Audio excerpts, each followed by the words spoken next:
Assalamualaikum warahmatullahi wabarakatuh.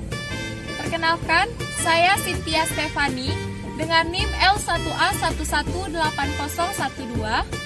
Saya merupakan mahasiswi jurusan Kehutanan Fakultas Pertanian Universitas Jambi. Pada kesempatan kali ini, saya akan menjelaskan sebuah materi mengenai sistem silvikultur di negara lain. Untuk rekan-rekan semua, jangan lupa like, comment, and subscribe, dan hidupkan lonceng notifikasinya untuk mendapatkan video terbaru dari saya. Untuk rekan-rekan semua, happy watching, enjoy! Hello everyone, kembali lagi bersama saya Cynthia Stefani.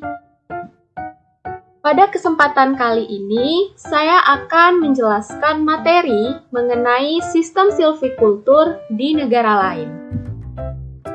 Seperti yang kita ketahui, pengelolaan hutan alam tropis itu tidak hanya dilakukan di Indonesia saja. Sehingga, pada kesempatan kali ini, saya akan menjelaskan bagaimana perbedaan pengelolaan hutan tropis di beberapa negara selain Indonesia. Tujuannya agar kita bisa mendapatkan perspektif yang berbeda bagaimana negara lain mengelola hutan alam mereka. Karena akan ada beberapa pendekatan yang berbeda. Hal ini dikarenakan memang kondisi ekologi, ekosistem, sifat pertumbuhan, karakter tanah, karakter masyarakat, dan lain sebagainya, sehingga kegiatan silvikultur yang dikembangkan oleh beberapa negara akan berbeda-beda.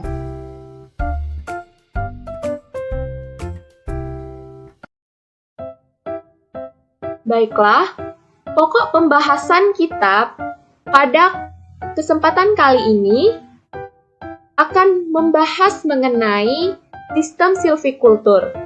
Dan kita akan membandingkan bagaimana sistem silvikultur di Indonesia dengan sistem silvikultur yang ada di negara lain, yang menganut polisiklik dan monosiklik.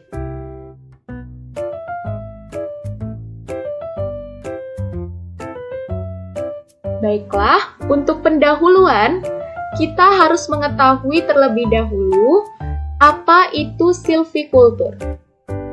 Jadi, silvikultur merupakan suatu seni pembentukan dan pemeliharaan hutan dengan mendasar pada pengetahuan silvika, sehingga komposisi, struktur, dan pertumbuhannya sesuai dengan tujuan yang telah ditetapkan.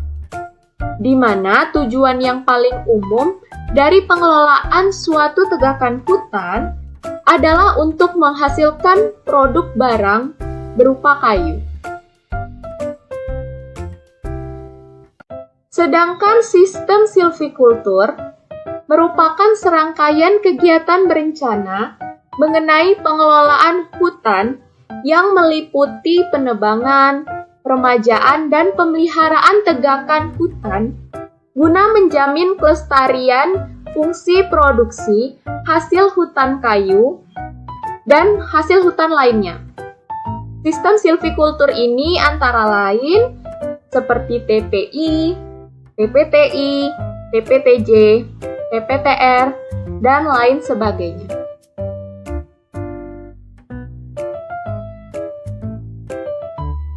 Untuk sistem silvikultur di Indonesia, pada tahun 1989, terbitlah SK Dirjen Pengusahaan Hutan nomor 564 garing KPTS garing 4 BPHH tahun 1989 tentang sistem silvikultur pengelolaan hutan alam produksi di Indonesia yang dilaksanakan dengan tebang pilih tanam Indonesia atau TPTI, di mana penebangan dilakukan pada pohon-pohon yang berdiameter 50 cm ke atas. Lalu meninggalkan pohon inti minimal 25 pohon per hektar yang tersebar merata dari jenis komersil dengan diameter 35 cm ke atas, serta permukaan alam produksinya berupa tegakan tinggal, pohon binaan, dan juga pohon pendamping. Akan tetapi, sistem silvikultur TPTI ini mengalami kegagalan dalam menjamin kelanjutan pengelolaan hutan alam secara ekologi, ekonomi, maupun sosial. Sehingga pada tahun 1997, terbitlah Kemenhut nomor 435 garing KPTS 2 garing 1997 tentang sistem silvikultur tebang pilih tanam jalur atau TPTJ. Nah, sistem silvikultur TPTJ ini didefinisikan sebagai sistem silvikultur hutan alam yang mengharuskan adanya penanaman pada hutan pasca penebangan secara jalur, di mana penebangan dilakukan pada pohon yang telah berdiameter 40 cm ke atas. Dan pembuatan jalur bebas naungan dilakukan pada tahun yang sama dengan kegiatan penanaman. Nah, kegiatan penebangan pohon itu juga dilakukan pada seluruh blok atau peta kerja yang akan dibuat jalur tanamnya. Lalu, bagaimana dengan sistem silvikultur di negara lain? Yang pertama ada sistem polisiklik.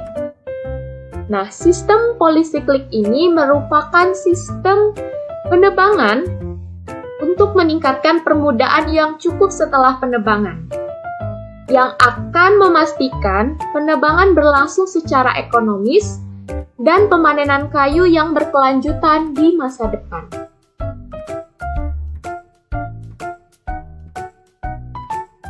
Negara pertama yang menganut sistem polisiklik adalah Filipina. Di Filipina, siklus waktu penebangan bervariasi. Berdasarkan wilayah iklimnya, ada yang 30 tahun, 35 tahun, dan 40 tahun, di mana pelaksanaannya memiliki langkah-langkah sebagai berikut. Yang pertama adalah penandaan batas-batas, yang merupakan sejenis unit manajemen yang ditujukan untuk perencanaan, pelaksanaan penebangan kayu, pengendalian dan tujuan pencatatan. Ini juga merupakan unit referensi untuk data tentang hasil, stok tumbuh, dan tujuan inspeksi dalam bentuk apapun. Langkah kedua adalah prosedur pengambilan sampel. Hal ini dilakukan untuk menghitung tujuan penandaan untuk permudaan. Tujuan dilakukannya survei ini adalah untuk pengambilan sampel 5% yang akan memberikan indikasi tentang struktur DBH tegakan. Jumlah minimum pohon yang dibiarkan sebagai sisa yang tidak rusak dibagi menjadi 2. Yang pertama menjadi taraf 70% dari kelas DBH 20-60 cm. dan taraf 40% dari kelas DBH 70 cm.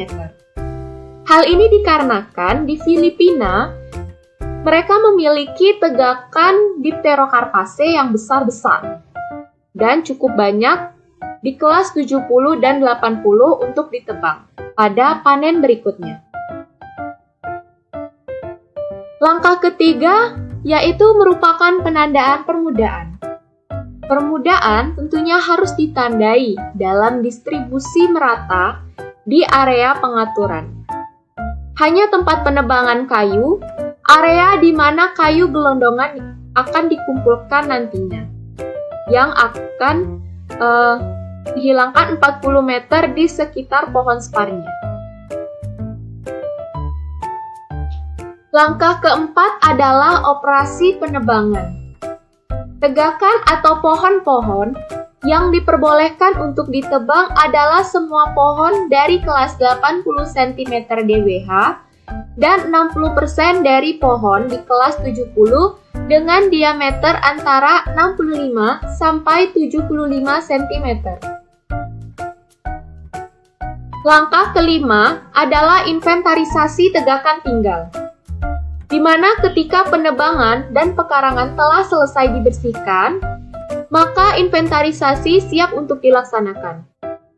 Tujuan dari inventarisasi ini adalah untuk memperoleh data tentang permudaan yang terus bertambah untuk tujuan regulasi hasil. Selanjutnya, memperoleh data untuk kemungkinan koreksi dalam pelaksanaan operasi penebangan. Dan inventarisasi ini juga menjadi dasar untuk menghitung denda yang harus dibayarkan oleh pemegang konsesi untuk kerusakan tegakan tinggal, di mana tidak diperbolehkan mengganti sisa-sisa pohon yang rusak dengan pohon yang tidak terawat. Langkah keenam merupakan kegiatan pemeliharaan. Pemeliharaan tanaman itu dapat dilakukan 6-10 tahun setelah penebangan selesai dilaksanakan.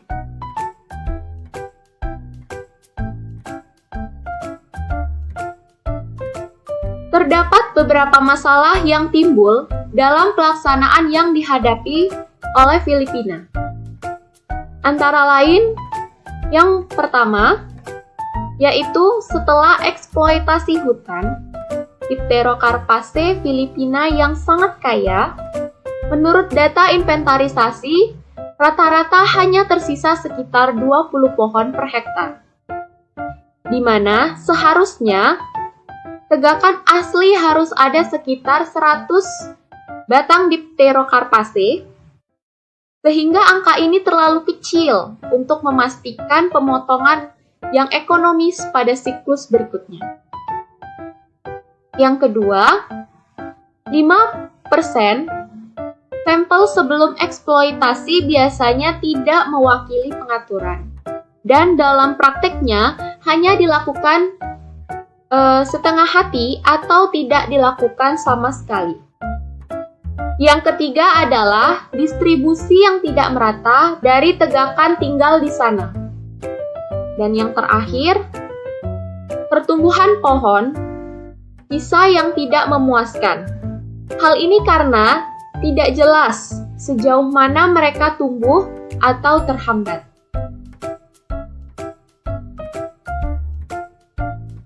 Negara selanjutnya yang menganut polisi klik adalah Queensland Utara. Di hutan hujan Queensland Utara, sistem silvikultur yang diterapkan adalah sebagai berikut. Pada 1 tahun sebelum penebangan dilakukan, mereka melakukan pembersihan pada tanaman merambat dan tumbuhan bawah, khususnya Laportea noroides dari famili Urticeae. Kegiatan selanjutnya adalah menandai pohon yang dapat dipanen. Pohon yang dipanen merupakan tegakan yang memiliki diameter 58 cm ke atas. Nah, dalam kegiatan ini terdapat beberapa hal yang harus diperhatikan, yakni antara lain yang pertama, pohon berbiji besar dalam jumlah yang memadai, memiliki diameter lebih dari 58 cm, harus ditinggalkan. Dan yang kedua adalah pohon dengan kualitas buruk harus ditebang walaupun diameternya belum mencapai 58 cm. Kegiatan selanjutnya adalah penebangan.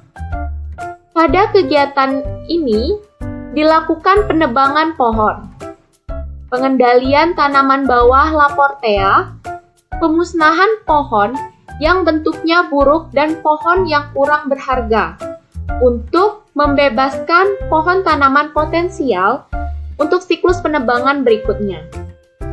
Serta area ini di mana regenerasi alaminya yang tidak mencukupi, pengerjaan tanah atau penanaman pengayaan dapat dilakukan. Siklus penebangan di Queensland Utara adalah 15-20 tahun. Kegiatan berikutnya, yakni 3 atau 4 tahun setelah penebangan, dilakukan kegiatan pembebasan pada tegakan tinggal.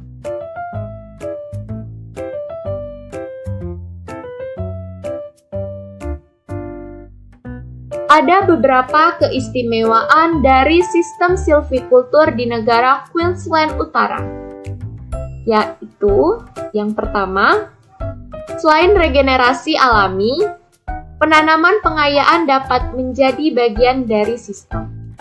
Yang kedua, diameter minimal hanya dijadikan pedoman saja dan bukan sebuah keharusan. Yang ketiga, pohon yang akan ditebang dapat dari kelas diameter manapun, jika perlu dari sudut pandang silvikultur. Namun ini hanya mungkin untuk dilakukan karena penandaan pohon biasanya langsung dilakukan oleh personel kehutanan yang berkualifikasi atau dari dinas kehutanan pemerintah di sana. Lalu selanjutnya siklus penebangannya itu sangat pendek, yaitu hanya 15-20 tahun. Tentunya hal ini juga perlu pengawasan yang sangat ketat untuk menghindari adanya overcutting. Nah, saat ini semua penebangan di Queensland Utara telah dihentikan karena dinyatakan sebagai sebuah kawasan warisan dunia.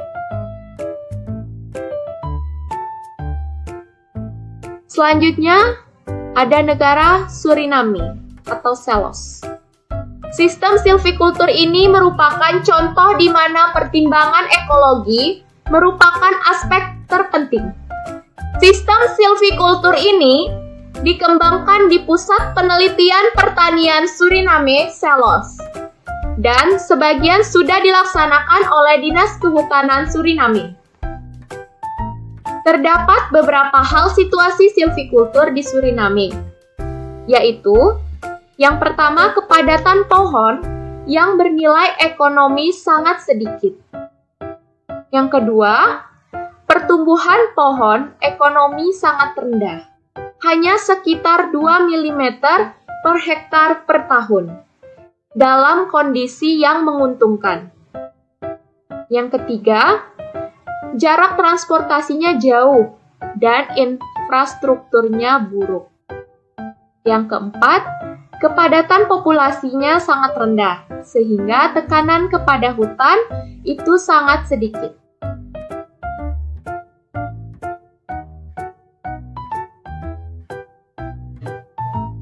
Terdapat persyaratan dasar dari sistem pengelolaan di Suriname. Yang pertama, kayu yang berkualitas tinggi harus diproduksi dalam waktu sesingkat mungkin. Yang kedua, perlakuan silvikultur harus sesedikit mungkin mengganggu ekologi dan menjaga keanekaragaman spesies yang tinggi. Yang ketiga, dengan melestarikan struktur yang tidak rata, semua opsi silvikultur harus ditinggalkan untuk masa depan.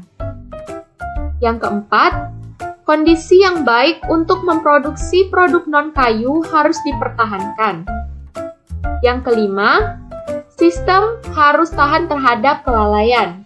Dan yang keenam, siklus nutrisi tidak boleh terpengaruh secara serius.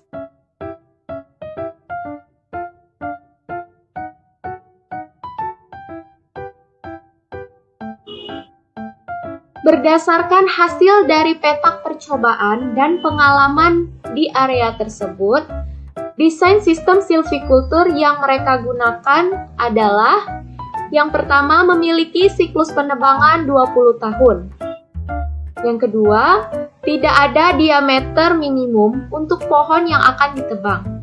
Hal ini karena volume pohonnya sangat kecil dan jumlah pohon komersilnya juga sangat sedikit. Yang ketiga, panen harus dibatasi hingga 20 meter kubik per hektar per 20 tahun. Sedangkan stok tumbuh ekonomis harus tersedia sebesar 40 meter kubik per hektar untuk mengkompensasi kerusakan dan kerugian lainnya. Sehingga dimungkinkan juga untuk meninggalkan tegakan alami untuk penebangan berikutnya. Yang keempat, perlakuan silvikultur intensif dengan arborisida pada umur 0, 8, dan 16 yang mengurangi luas basal menjadi sepertiga, dari 30 menjadi 10 meter kuadrat per hektar, yang dilakukan untuk meningkatkan pertumbuhan pohon ekonomis. Yang kelima, untuk pengorganisasian, perencanaan, pengendalian, dan lain sebagainya pada areal tersebut dapat dibagi menjadi blok-blok yang berukuran 400 x 250 meter. Selanjutnya adalah sistem monosiklik. Menurut terminologi silvikultur, sistem pengelolaan monosiklik tidak hanya mencakup hutan tanaman yang dikelola dengan penebangan dan penanaman yang jelas, tetapi sistem pengelolaan di hutan alam di mana hanya terdapat satu generasi pohon. Nah, di kawasan hutan hujan tropis, sistem ini menjadi pengecualian. Meskipun dalam kondisi khusus, sistem ini berhasil atau sangat berhasil untuk dilakukan. Berbeda dengan sistem polisiklik, pemotongan ekonomis berikutnya hanya direalisasikan setelah rotasinya lengkap. Di antara hanya ada penebangan yang diimprovisasi, yang umumnya tidak memberikan keuntungan ekonomi menengah. Jangka waktu yang lama tanpa keuntungan besar dari panen kayu adalah kelemahan utama dari sistem ini. Yang pertama adalah Malayan Regeneration Improvement System atau MRIS. Pada tahun NX, penebangan dilakukan pada strata tiang dan pohon tumbuhan bawah setinggi 30 cm dbh. Pengawasan yang baik penting dilakukan agar tidak ada spesies ekonomis yang ditebang. Umumnya, hutan primer bagaimanapun, terutama merupakan tiang-tiang spesies yang tidak tumbuh menjadi ukuran besar. Tujuannya adalah dengan pembukaan tajuk, kondisi untuk regenerasi spesies alami yang tumbuhan bawah yang bernilai ekonomis itu harus ditingkatkan. Anakan liar alami menjadi sumber permajaan bagi rotasi berikutnya. Jadi, beberapa pohon akan mereka tebang, terutama pohon yang tidak berguna dan tidak ekonomis. Lalu, seeding filling untuk benih agar berkecambah, dan dalam hal ini tidak ada pertimbangan ekonomis. Serta pada tahun yang sama juga dilakukan penyemaian. Pada tahun N+3, dilakukan kegiatan pembukaan kanopi hutan. Hal ini untuk mendorong regenerasi yang ada. Ini dimaksudkan untuk membuat bukaan yang didistribusikan secara teratur, sepanjang 7-12 meter agar mendapatkan cahaya yang optimal. Pengalaman menunjukkan bahwa bukaan ini membantu regenerasi alami yang ada, tetapi tidak mendorong pembentukan bibit baru. Pohon yang akan ditebang dipilih berdasarkan pertimbangan silvikultur, bukan berdasarkan aspek ekonomi. Pada waktu N+3, pemeliharaan tanaman juga dilakukan. Pada saat N+4, ada beberapa hal yang mereka lakukan, yaitu yang pertama, pemotongan tanaman pemanjat, pohon Eugesona, Musa sp liar, jahe, dan lain sebagainya. Yang kedua, dilakukan penebangan pada semua pohon yang seharusnya ditebang oleh kontraktor dalam satu penebangan, tetapi ditinggalkan karena terdapat beberapa alasan. Yang ketiga, regenerasi alami spesies komersil menjadi penting. Dan yang keempat, semua pohon di bawah 30 cm DBH yang tidak memiliki nilai ekonomi atau ekologi ataupun silvikultur harus ditebang. Tujuannya untuk membuka kanopi agar regenerasi alami dapat tumbuh.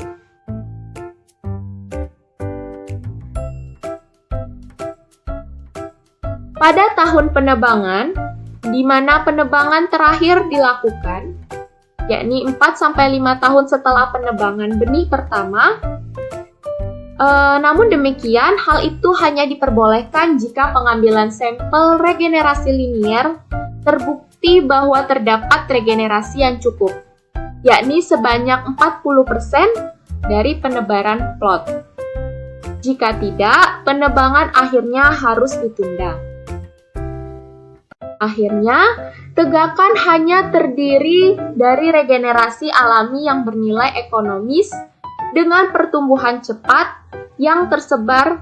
Semua pohon lainnya telah ditebang secara berurutan. Nah, dengan bertambahnya usia berdiri yang lebih banyak, perbaikan tegakan kayu dan survei regenerasi dengan ukuran plot yang lebih besar, yaitu 5x5 atau 10x10 yang akan mereka lakukan. Kondisi dasar untuk keberhasilan penerapan sistem ini adalah yang pertama, pasar untuk strata tiang dan spesies yang kurang bernilai ekonomis harus laku dijual dan harus ada pasarnya. Yang kedua, regenerasi alami dalam posisi tersedia atau muncul di antara penebangan.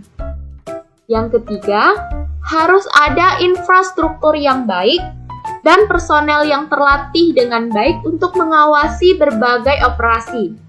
Hal ini dikarenakan tahapan dan pertimbangan sistem silvikultur di sini cukup banyak.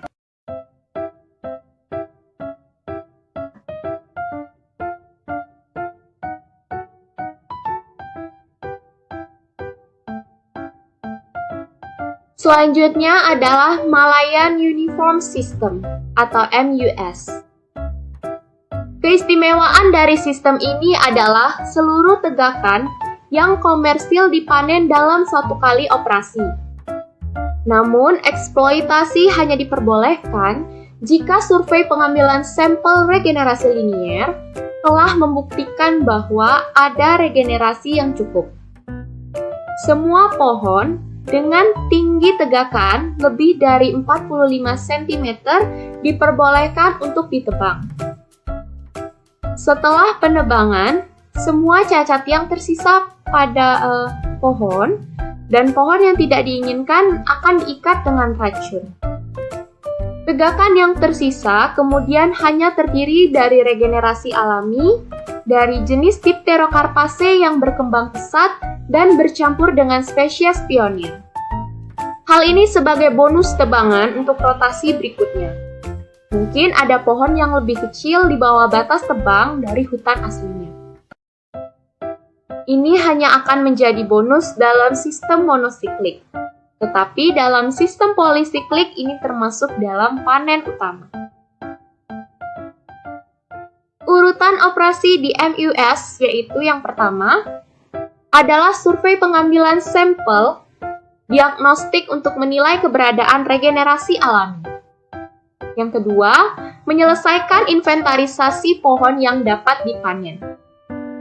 Yang ketiga, penebangan semua pohon yang dapat dipanen dalam satu operasi. Yang keempat, penebangan dengan menggunakan racun pada semua pohon yang tidak diinginkan. Serta yang kelima, dilakukan pemeliharaan setelah 6 tahun penebangan dilakukan. Selanjutnya adalah sistem shelterwood di Afrika Barat. Di Afrika Barat, eksploitasi hutan hujan tropis pada awalnya sangat selektif. Hanya beberapa pohon berharga di daerah itu yang ditebang tanpa memikirkan hutan yang tersisa.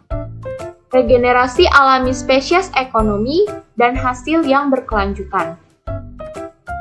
Pada masa itu, industri kayu hanya dimanfaatkan untuk mengekspor kayu Meliaceae ke Kaya dan Entatopragna sp.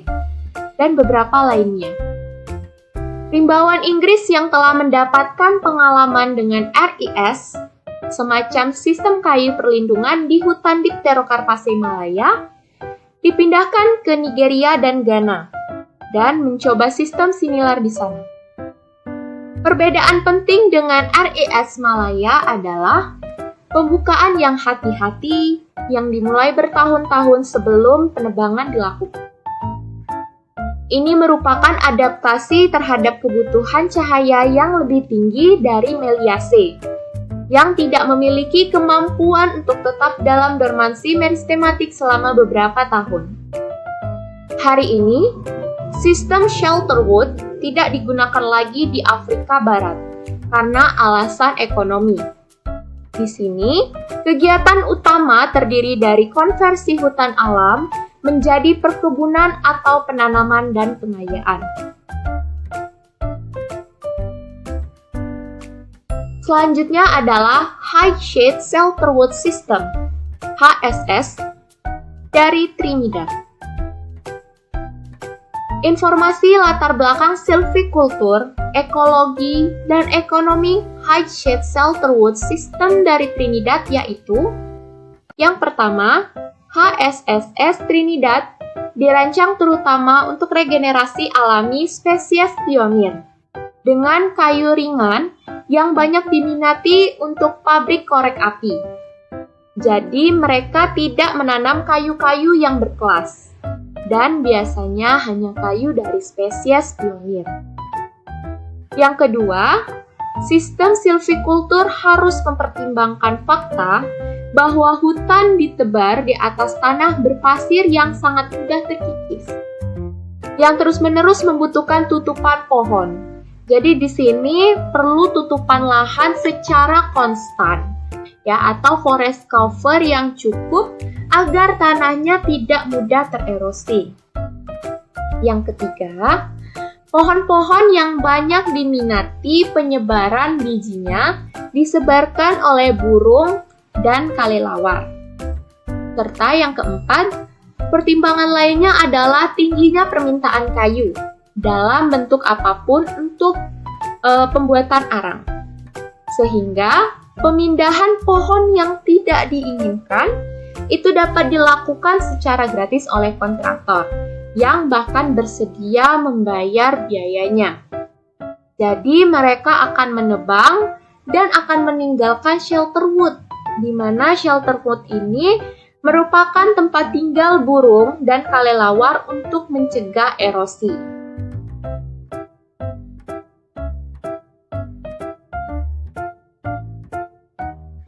Pada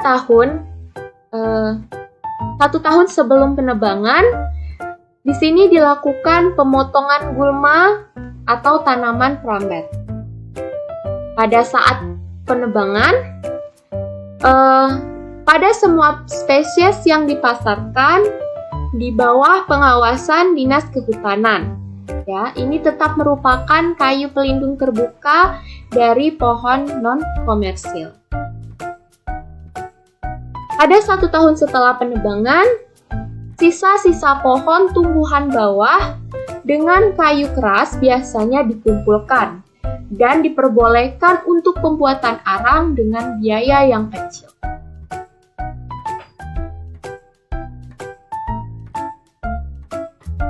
Pada 2 tahun setelah penebangan, pohon dengan tajuk besar yang belum dimanfaatkan dalam operasi sebelumnya dapat diikat dengan racun.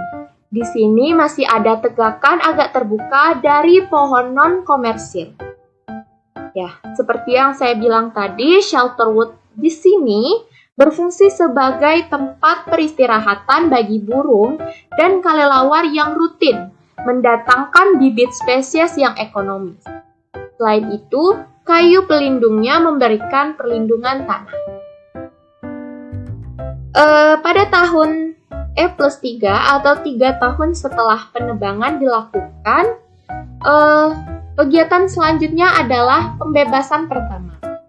Nah, pembebasan ini dilakukan pada anakan dan strata tiang yang tentunya menjanjikan atau bernilai ekonomi. 4 tahun setelah penebangan dilakukan, terdapat beberapa kegiatan yang mereka kerjakan. Yang pertama, setiap pohon yang tersisa dengan tajuk yang lebat itu akan diikat dengan racun. Yang kedua, tiang-tiang terbaik akan dibebaskan dan penebangan pemanjat akan dilakukan jika memang perlu untuk dilakukan.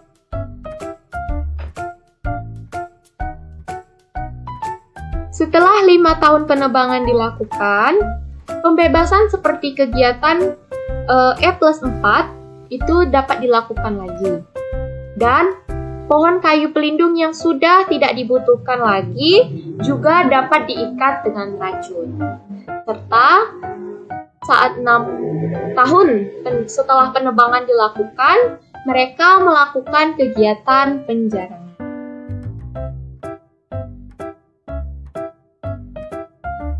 Baiklah, regenerasi alami akan terdiri dari 2 kelompok pohon yang berbeda, yaitu yang pertama, tumbuhan cepat tumbuh atau fast growing, yang merupakan spesies sekunder ringan dengan kayu ringan seperti Didymopanax dan Terminalia. Yang kedua, tumbuhan toleran naungan yang tumbuh lambat atau spesies hutan primer, yang menuntut naungan dengan kayu keras dan berat seperti Carapa dan S. weylera. Hutan dikelola dengan sistem rotasi ganda, di mana spesies pionir yang tumbuhnya cepat akan membentuk tajuk bagian atas. Untuk ini, rotasinya ditetapkan pada 30 tahun dan spesies primer yang akan mengambil alih setelahnya akan dipanen setelah 60 tahun. Kondisi khusus di mana sistem berfungsi adalah yang pertama, adanya pasar untuk kayu ringan dari spesies sekunder, terutama untuk bahan baku kayu korek api. Yang kedua, ada pasar yang bagus untuk arang. Yang ketiga, regenerasi alami spesies ekonomi berlangsung secara merata pada area yang luas. Hal ini karena tanah yang agak berpasir tidak memungkinkan banyak pertumbuhan gulma. Serta yang keempat, penyebaran oleh burung dan kelelawar bekerja sangat efektif di Trinidad. Penampungan hanya berfungsi sebagai tempat peristirahatan burung dan kelelawar. Oleh karena itu, pohon mati juga cocok sebagai tempat shelterwood atau penampungan burung dan kelelawar. Baiklah, sekian penjelasan dari saya. Jangan lupa untuk like, comment, and subscribe.